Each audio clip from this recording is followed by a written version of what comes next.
window to Sunday, all in a row. What did you do during that window? Did you do Recruit. anything? Okay, but so that's relaxed. Nah, I mean, go on the road, man, recruiting, Okay. and seeing the top guys. But at home, my daughter was just reading. She's got this new book. She was reading this book, just hanging out, watching some football, normal people stuff, eating some good food.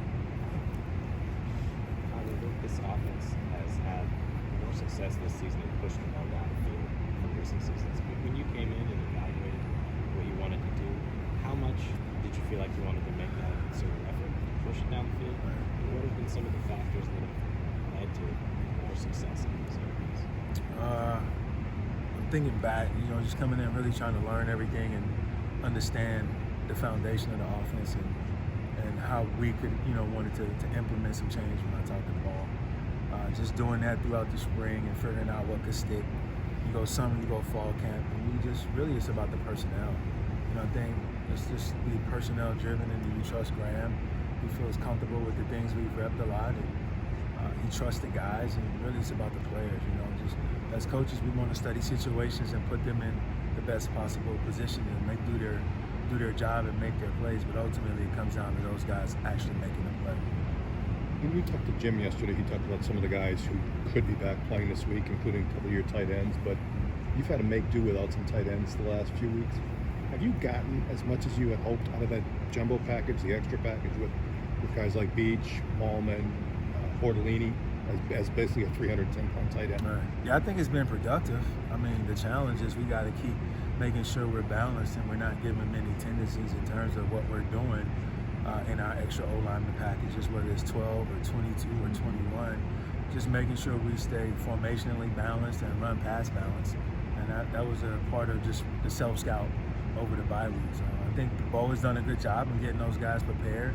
Those guys are responding when we needed them, and we've had some success with it. They're lobbying to run some routes. I told them they got to get in the right number jersey first. They got to be in an eligible jersey. It's different than the NFL. You can't just report in any number. You have to actually put on an eligible jersey. I learned that. So I'm still learning too. One of the things that Jim mentioned yesterday was, and talked to Graham about it too, but some of the ownership that you've been able to give him in the offense and kind of asking him, what would you run in this situation during practice, things like that. Just how have you seen him kind of take that on, and what have you seen, how does he respond to that? I think number one, man, the quarterback has to know more than any guy on the field. So he is an extension of the coordinator and what we want to do as an offense. So the more he knows, the more he owns what he wants to do, the better he's going to play. So that's just been conversations that I think have kind of been ongoing. We just wanted to really make a concerted effort to say, just tell us what you really like, and that forces him to stay on top of the game plan. And then he'll hold guys accountable at a different level. But I think anytime you give a guy ownership and accountability, it's a good thing, especially at that position. You mentioned personnel can dictate what you want to do in the passing game. Jimmy and Skylar are going to make some big plays. What has stood out to you about each of those guys and the skill set that they've brought to help this offense have some on-field presence? Yeah, I like all of those guys. And, first off, got to get K-Lou going a little more. I think Dean has been playing well. We got to keep finding ways to utilize everybody. But Jim and Skylar have clearly kind of taken the lead, and I think part of that's how I'm calling it. Part is they kind of earned it. But those guys are workers, man. They study, they know the game plan in and out. You can trust them to be consistent in their approach and what they're doing, even if they don't make every play. As a coach, I know I can trust them to go out and do what we've coached and what we're asking them to do. Therefore, the quarterback can trust them. So, but I think that whole group brings that, man. And I think we just got to keep growing and bringing those guys along. And I'm excited about that group and the playmaking ability that's there. You mentioned self-scout over the bye week. The third down conversion numbers are significantly better than they were a year ago, but I'm just curious, are you comfortable where they are? Are you comfortable with what you guys have been doing on third down? What do you want to see done differently or better? I always want to do more. I always want to do better. Okay. I think in particular, third and long, Okay. you got to get a little better there. Third and extra long, you've actually been pretty good. Guys have made some plays. So I got to look critically at what I'm calling and how we're executing it. Third and short, you want to be dominant there. We think we've been really good, but you want to be dominant in those situations as much as you can. So we just continue to chase what we do well and what gives the opponents problems. It's a constant balance when you're game planning to do that. Can you explain the third and really long? Because it started early in the season where the receivers and Graham were able to make some play. That's not the norm. Yeah, I think we've done some things in terms of how we package the plays, but really doing what they're comfortable doing. And I mean, I can sit here, it's a player's game. Okay. You know, I called, they made the plays, and that's really what it comes down to. We try and understand, hey, what are they going to do in this situation defensively? We try and give our guys an opportunity, but credit, you know, I remember Kalu making some, I thought Marcus made one or two, Shim made a couple, you know. Guys, they showed up, you know, and they made their plays. And that's what makes an offense tick when you got playmakers that go out there and make it happen. You guys have had some strong game opening drives too in recent weeks. What's some of the factors have gone into the success you guys have been able to have to start games? Just trying to mix it up. I think the guys have come out ready. But I think we stood here a few weeks ago, and I'm gonna be honest. I knew I needed to do some more things on first and second down to give the guys some better opportunities. So we just made a concerted effort to do that. The past 2 weeks without Chez, Braylon and Isaac have been the only running backs to really get involved. Do you feel comfortable digging deeper into your bag of running backs in a close game? Yeah, I do. I like our guys, you know, and every game is a little bit different. But Ship's played a lot of games, you know. We trust Ship, and Julius has been working hard. He's a talented runner when he gets the ball in his hands, you know. But, you know, Braylon, he's one of the best backs in the country, if not the best back. And Isaac is a talented guy who's shown some explosiveness. You saw that run he had this past game. So, you know, it's hard when you only have one football, that many good players, and we're not even counting the guys on the perimeter, not even talking about the tight ends that have been a little banged up. So, you know, we're just trying to do our job to put the guys that put this team in the best position to win, and those guys understand. They keep working and they stay ready. But I feel comfortable. You know, with Jack Nelson, Tanner Bortolini, Trey Whittick, they all came in class of 2020.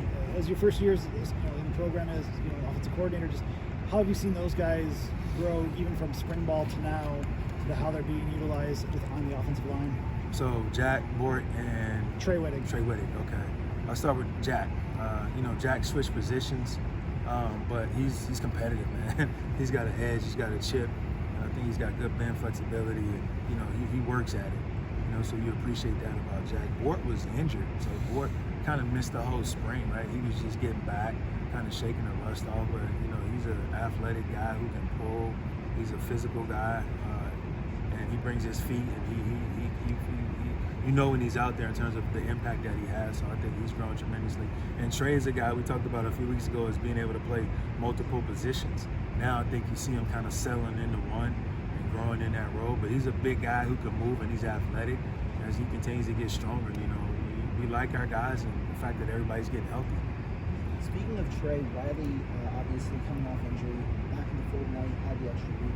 Do you anticipate him getting more into the game plan, or do you kind of envision it going out as it has? Trey or Riley? Riley. I'm not sure yet. We'll see how practice goes. It's a strong competition. Everybody will be ready. Did you talk to Graham at all about that brain testing he did over the bye week? He posted on Instagram. Just wondering if you. No. Okay.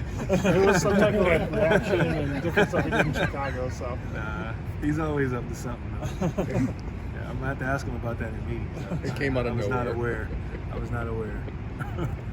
It sounds like there's been more collaboration between the years of the staff and Graham. Just curious what that looks like, including in meetings for the game plan. Does that carry over to the game, or talking with the staff, like what he likes from a series or whatnot? I think it's a little bit of all of that. You know, it's like have him watch the film. What ideas? What do you see? He knows what we like to do as an offense, and then we game plan as coaches. And there's a lot of conversations throughout the week at practice, post-practice, especially later in the week as we kind of put together the call sheet. Yeah, so it's a collaborative effort. And Coach Bostad, Coach Johnson, Coach Whittick, Coach Herring, Keller, like we're all up there, man. Everybody's working. Everybody has good ideas. And then it's up to us to package it and just go out and play. And you and Jim have had a few games into kind of work as a head coach and offensive coordinator. Just curious how you like the way that relationship does evolve. Yeah, I love him on game day, man. Like he's on top of it. He's calm. You know, he knows the situations. He makes great decisions. Great communicator. A couple of games, but you know, he's got it.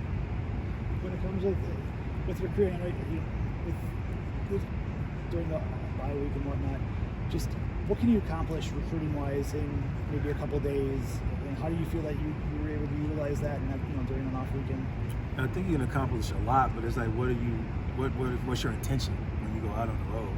And our clear intention was to see our top guys and see the guys that's committed.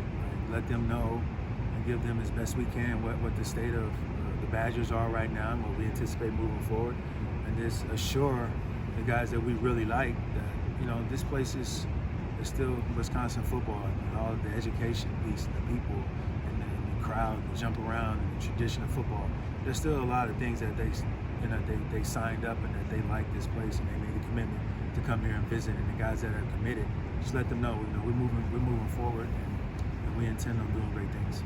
Bobby, I know you can't talk about individual recruits, obviously, but when you look at quarterbacks, do you have a blueprint when you start recruiting and evaluating quarterbacks? Some things you absolutely has to have in that guy, some things that are luxuries. What are some of the qualities you want to bring a QB in there? That's a big question. I know. It's just a short. There's got to be some things that are. Yeah. I mean, you know, there's certain measurables that you want to see. Okay. There's a certain skill set that you want to see. But I think when you watch the tape, you have to take each guy individually, right? You got one guy that's taller is going to have a different skill set than a guy that may be a little bit shorter. But there's certain, you know, non-negotiables, and there's certain things that you really want to see. And then you watch highlight tapes, but you got to watch games, I think, with the quarterback. You got to get a feel for how he manages the game, how he responds when he's down, what happens after he throws an interception. All of those things kind of factor into, man, we really like this guy, we want to offer him. Do you have a preference? I mean, because mobile quarterbacks can cause such havoc for a defense, even if they have to play defend well. Do you have a preference? Do you say, we got to have a guy who's got some mobility? Maybe not a runner, but we love to have a guy that's 6'4" with a cannon rocket arm that can run a 4.3 and is extremely mobile that can change directions in the drop of a hat. That's the guy we want. Lamar Jackson wouldn't play. I think he can check all of those boxes last time I checked. Maybe not 6'4". How important is mobility to you, though? I think it's a piece of it because you see we move the pocket a lot. Yeah. Right? The guy has to be athletic enough to be able to sprint, the naked, the boot, to avoid the rush. Yeah. You know, we're not QB-driven run or +1 run team per se, but you can incorporate some of those things with, you know, athletic quarterback. When you look at Maryland's front, it seems like their front four and front seven are doing a pretty good job against the run overall. Just what stands out to you about what they're doing up front? I think there's some big, strong guys. They play heavy-handed. I think they play hard. You know, there's an intensity there that jumps off the tape. So those guys have been coached well, and give them credit.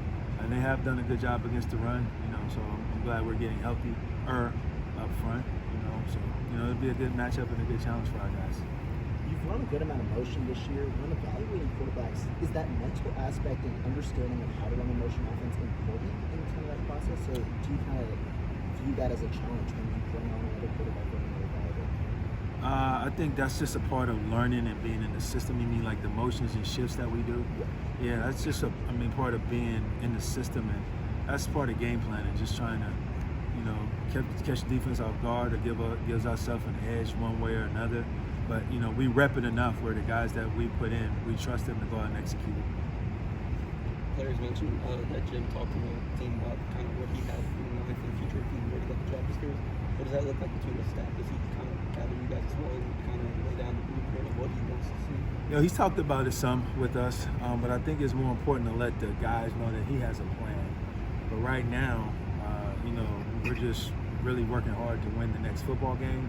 But I think his big picture vision starts in January. It starts after this season. You know, we have a short-term plan and how we want to operate, continue to be successful in this season. But I think, and it's the right thing to do to let the guys know, hey, come January, February, March, when we roll out winter conditioning, some things will change, some things will be different. When we roll into spring ball, some things will be different. And without a vision, the people perish. So it's good that he's letting them know that he does have a plan and he plans on rolling it out when the time is right. Thanks, Bobby. Thanks, Bobby. Thanks, guys.